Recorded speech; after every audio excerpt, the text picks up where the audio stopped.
हमारे prime minister Narendra Modi ये बहुत इलेक्शन जीतते हैं, कुछ आदत सी है इलेक्शन जीतने की, पर ऐसी क्या बात है जो इतने इलेक्शन जीत रहे हैं? भक्त कहते हैं कि ये उनका करिश्मा है। हेटर्स को वैसे तो कुछ समझ ही नहीं आया आज तक कि वो क्यों इलेक्शन जीत रहे हैं, पर वो भी अपनी एक थ्योरी बताते हैं कि ये हिंदू मुस्लिम डिवाइड करते हैं, इस वजह से जीत रहे हैं।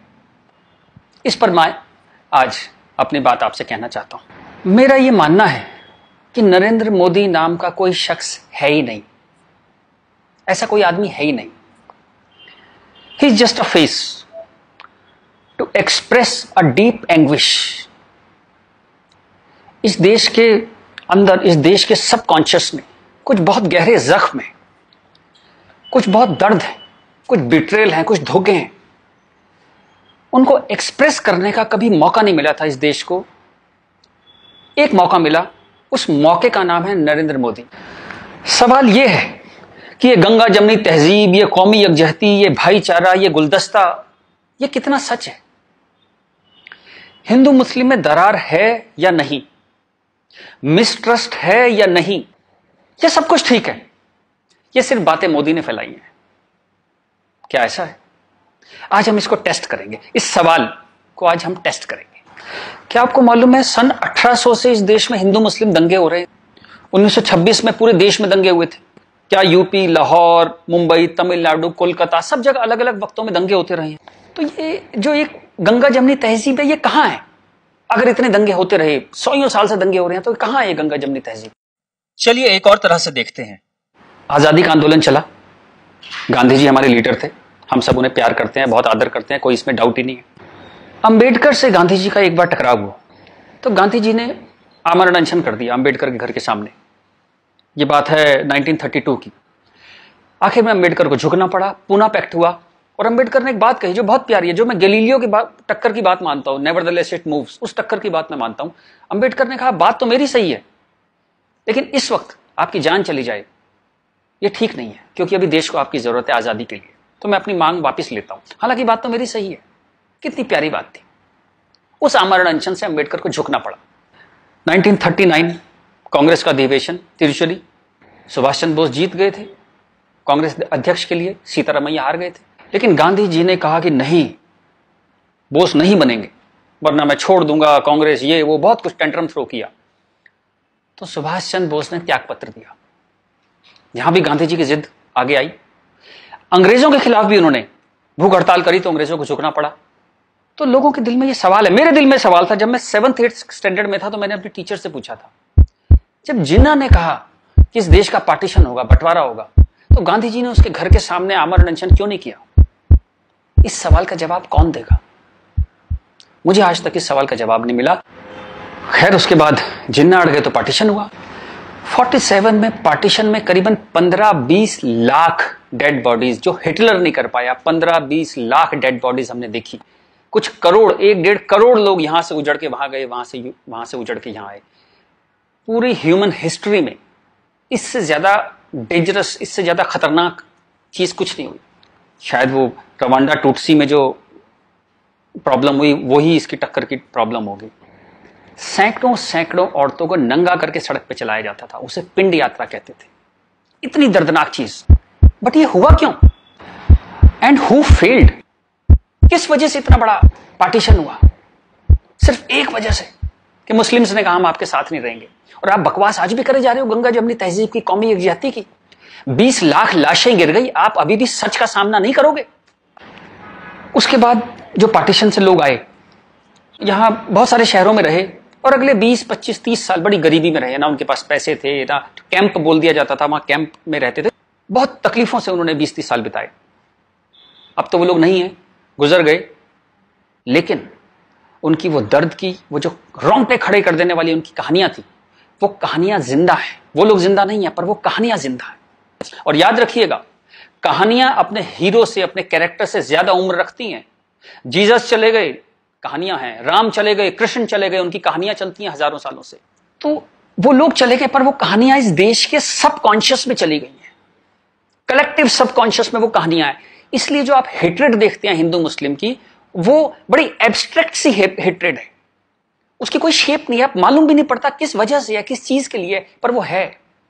फिर आजादी हो गई, सरकार बन गई, कॉन्स्टिट्यूशन आ गया, उसके बाद फिर अजीब अजीब सी चीजें होने लगी इस देश में। शरिया की बातें होने लगी, 4 शादियां कर सकते हैं, हां कर सकते हैं। शाहबानो आती थी तो पूरा पार्लियामेंट उल्टा लटक जाता था सुप्रीम कोर्ट को दबाने के लिए। ये कुछ अजीब अजीब सी चीजें होने लगी इस देश में।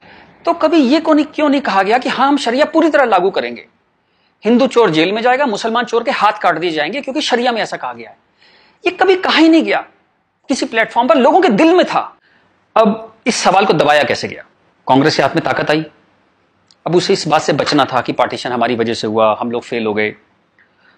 तो उन्होंने सारे टेक्स्ट बुक अपने हिसाब से लेके सारे यूनिवर्सिटीज के वाइस चांसलर्स और ये एनसीईआरटी, सीबीएसई सबके हेड्स उन्होंने अपने आदमी भर्ती करने शुरू किए।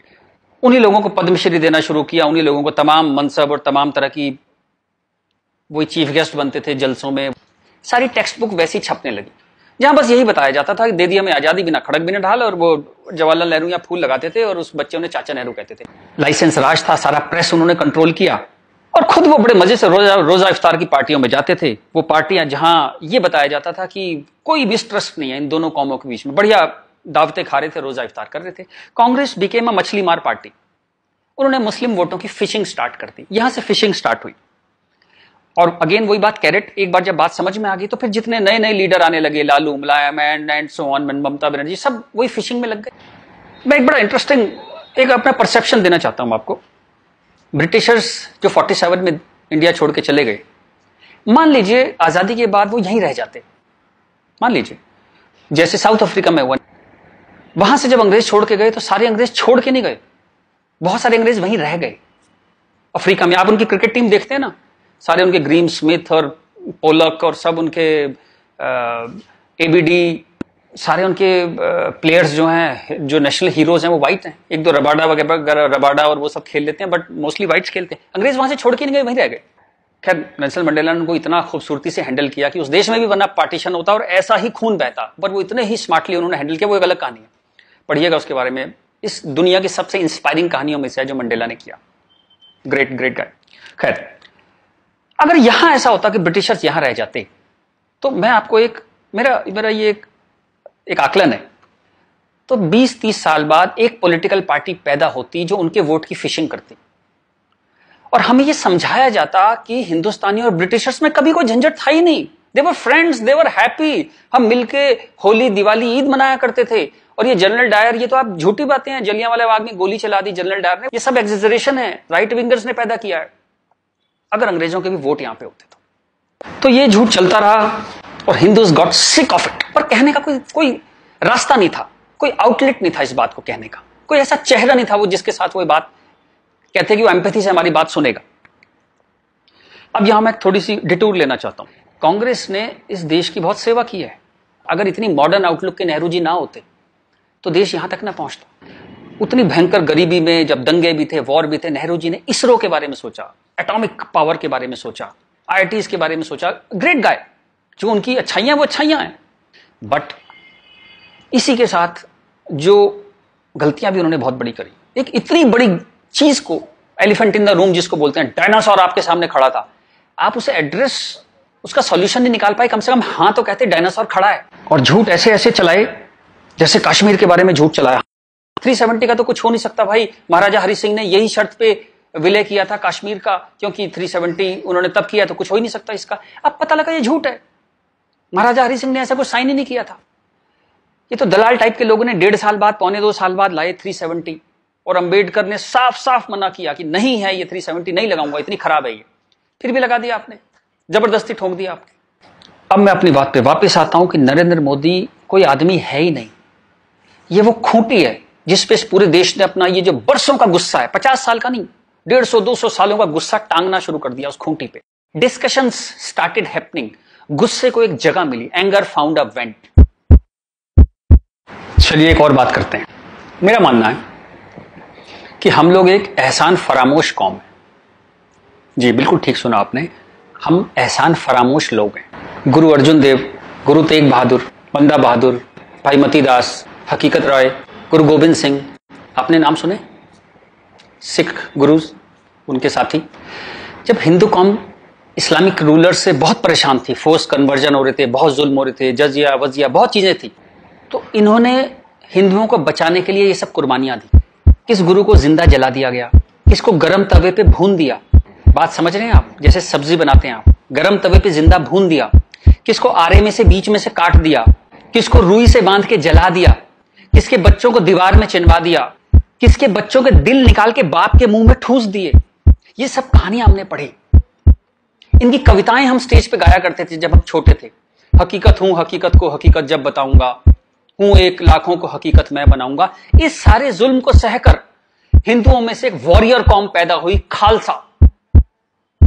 पर आजादी के बाद टेक्स्ट बुक, कांग्रेसियां टेक्स्ट बुक थी सारी, इरफान हबीब, रोमिला थापर, इन सब ने हमें हिस्ट्री पढ़ानी शुरू करी और ये कहा गया कि भाई हम बड़े सेकुलर हैं, सेकुलर रहो और प्रोग्रेसिव बातें करो। अगर आपने ये सब बातें करी तो बड़े आप कम्युनल कहलाओगे। तो हम बड़े कंफ्यूज से हो गए कि क्या करें। तो कुछ समझ नहीं आया तो हमने सिखों पे जोक बनाने शुरू कर दिए। कल्पना कीजिए, हिंदुओं में से उठी हुई एक कौम जिसने इतने बलिदान दिए, आज हम उसके ऊपर चुटकुले बनाते हैं। बजाय उस कौम को सिर पे बिठाने के हम उस पर चुटकुले बनाने लगे। चलिए, ये वक्त भी देखा इस देश ने। यहां से प्रॉब्लम शुरू हुई। जिन मुस्लिम रूलर्स के हाथों, जिससे पूरे लंबे वक्त में वो जो हमने तकलीफें सही, जैसे ब्रिटिशर्स के हाथों सही, ब्रिटिशर्स चले गए, उन मुस्लिम लोगों के हाथों जो हमने इतनी तकलीफें सही, उनको आजादी के बाद हम कुछ एड्रेस ही नहीं कर पाए और कंफ्यूज हो गए कि ये सब जुल्म हुए भी थे या नहीं थे। ये गुरुओं ने जो इतनी बलिदान दिए थे, जो इतने सैकड़ों सालों से ये जो गुरुद्वारे बने हुए हैं, ये सच्चे हैं कि नहीं है, या ये मोदी ने बना दिए जाके चुप चुप के 200-300 साल पहले मोदी ने बना दिए। अंदर ही अंदर एक कैंसर है, इस गुस्से का एक कैंसर है जो इस देश को खाए जा रहा था कई सौ साल से। वो कैंसर पार्टीशन में दिखाई दिया। आपके 2 हाथ काटने पड़े, एक भारत एक पाकिस्तान बन गया, एक बांग्लादेश बन गया, 2 हाथ कट गए आपके अंदर इतना बड़ा कैंसर था। लेकिन आप क्या करते हैं? आप लिपस्टिक लगाते हैं, पाउडर लिपस्टिक लगा के आप कहते हैं भाई everything is well, all is well. चलिए इस प्रॉब्लम को एक और तरह से देखते हैं। तो ये भारत, पाकिस्तान, बांग्लादेश तीनों को मिला दें तो करीबन 50 करोड़ मुस्लिम लोग हैं यहाँ पे रहते हैं। ये कहां से आए? इतने मुस्लिम तो अरब में भी नहीं है, मिडिल ईस्ट में इतने मुस्लिम नहीं है। इस देश में पारसी भी आए, बुद्ध हैं, राजपूत हैं, सिख हैं, बहुत कौमें हैं, ये क्यों नहीं हो गए 50 करोड़? इस क्वेश्चन का क्या आंसर है? फिर एक दलाल टाइप के जो लोग हैं उन्होंने एक नया नैरेटिव स्टार्ट किया। ये पिछले 25-30 साल से ज्यादा जोर पकड़ा इस नैरेटिव ने, 20-25 साल से, कि ये प्यार से कन्वर्ट हो गए। ये हिंदू ही थे, प्यार से कन्वर्ट हो गए। वेरी गुड, वाह। ये कहा गया सूफी संत आते थे, दरवेश फकीर वकीर आते थे और लोग प्यार से कन्वर्ट हो गए। मैं आपको एक एग्जांपल देता हूं। जैसे हमारा एक बहुत बड़ा देश था, ऐसे एक बहुत बड़ा देश था पर्शिया। वहां पारसी रहते थे और वो कलाओं में, ट्रेड में, एजुकेशन में बहुत ऊपर देश था। उसकी वो पूरी सिविलाइजेशन बहुत हाई पे थी। ये मिडिल एजेस की बात है। मुस्लिम्स का अटैक हुआ, करीबन 25-30 साल में एक भी पारसी जिंदा नहीं बचा। सारे देश छोड़ के भाग गए, मर गए, लूट, हत्या, बलात्कार। और 25-30 साल में एक नया इस्लामिक मुल्क बन गया। बाद में जिस मुल्क का नाम पड़ा ईरान। सारे पर्शियंस कहां गए? कुछ भाग के तो हिंदुस्तान भी आ गए थे। वो प्यार से कन्वर्ट हो गए। ऐसा प्यार इस दुनिया ने कई बार देखा है। अफ्रीका में, एशिया में ऐसा प्यार 25-30 कंट्रीज ने बर्दाश्त किया है और वो 25-30 कंट्री टोटल इस्लामिक बन गए। और लेटेस्ट कश्मीर, जब वहां से 3 लाख 4 लाख हिंदू भगाए गए तो वो प्यार से भागे वहां से और पूरा कश्मीर इस्लामिक हो गया। Make no mistake, it's a caliphate. जो बगदादी करता है खलीफा जो अपना साम्राज्य बनाता है जहां सिर्फ मुस्लिम होते हैं और अगर गैर मुस्लिम है तो उन्हें डिम्मी बन के रहना पड़ेगा, खत्म होकर रहना पड़ेगा। वो कैलिफेट है इस्लाम की। इस वक्त कश्मीर में, हिंदुस्तान में कैलिफेट है। 1921 में मालाबार में दंगा हुआ था, वहां भी कैलिफेट बनाने की कोशिश की गई थी। कुछ 50,000 या 1 लाख हिंदुओं को बाहर निकाल दिया था वहां से, फोर्स्ड कन्वर्जन किया था। तो तब नहीं बना पाए, लेकिन आज कश्मीर में कैलिफेट है, ध्यान रखिएगा। ये आपकी गुलदस्ता और कश्मीरियत, जमहूरियत, इंसानियत सबके बीच में एक कैलिफेट बन गई। लेकिन आप कहते हैं कुछ हुआ ही नहीं है। और जब ये 3-4 लाख हिंदू वहां से भगाए गए 1 महीने के अंदर, तब कॉन्स्टिट्यूशन सो रहा था, इंटेलेक्चुअल सेमिनार कर रहे थे, गंगा जमनी तहजीब पे सेमिनार कर रहे थे और इस तरह की तमाम रोजा इफ्तार की दावतें चल रही थी। Happy, everybody was happy. और जो पूरी तरह इस्लामिक नहीं बना, उसके टुकड़े हुए, जैसे हिंदुस्तान के टुकड़े हुए, सूडान के टुकड़े हुए और आपकी और हमारी जिंदगी में, हमारे लाइफ टाइम में स्वीडन का टुकड़े होंगे। आज से 15-20 साल के अंदर स्वीडन टूट जाएगा। ये एक प्रोसेस है जो पूरी दुनिया में चल रहा है। आप या तो बहुत भोले हैं, देखते ही नहीं, या आप इतने मूर्ख हैं कि दुनिया में क्या हो रहा है आपने कभी देखा ही नहीं, या आप झूठे हैं, या आप दलाल हैं। अगर आप इस पूरे प्रोसेस को मना करते हैं कि नहीं नहीं ऐसा कुछ नहीं था, यहां तो बड़ी गंगा जमनी तहजीब थी, आप इन सब में से एक हैं, या हो सकता है सब कुछ हो। चलिए मैं आपके साथ एक एक्सरसाइज करता हूं। आपके एक दादा होंगे, एक दादा परिवार है, दादा, चाचा, ताऊ, बुआ, फूफा, उधर के उनके बच्चे, सब एक पूरी फैमिली ट्री वो है, एक नाना की तरफ से है, तो एक आदमी करीबन ऐसे 10-15 परिवार उसके आसपास होते हैं। इसके बाद आप आपका कॉलेज, स्कूल कॉलेज, जहां 50-100 स्टूडेंट हैं, जिसमें कुछ दोस्त हैं जो आपके साथ ट्रेवल करते हैं जिंदगी भर।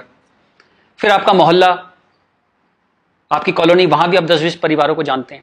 यूं कहें एक आदमी मोटा मोटा 700-800 1000 लोगों की खबर उसको होती है, डायरेक्ट खबर, चाहे मिले ना कि कोई बहुत दूर रहता है, लेकिन हाँ पता लगता है उसकी शादी हो गई, उसके बच्चा हो गया, डेथ हो गई, कुछ बहुत अच्छा हो गया, बहुत बुरा हो गया, खबर आ जाती है कहीं ना कहीं से।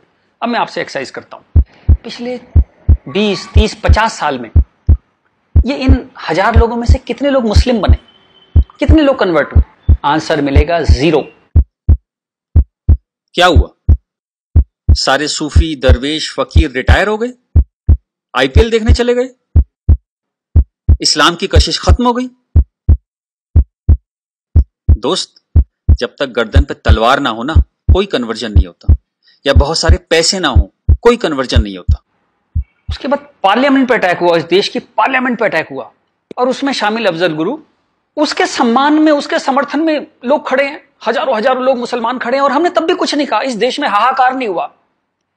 मुंबई में कुछ साल पहले आजाद मैदान में एक रैली हुई, किस लिए हुई? रोहिंग्याओं के समर्थन में। आपका क्या लेने देना है रोहिंग्याओं के समर्थन में?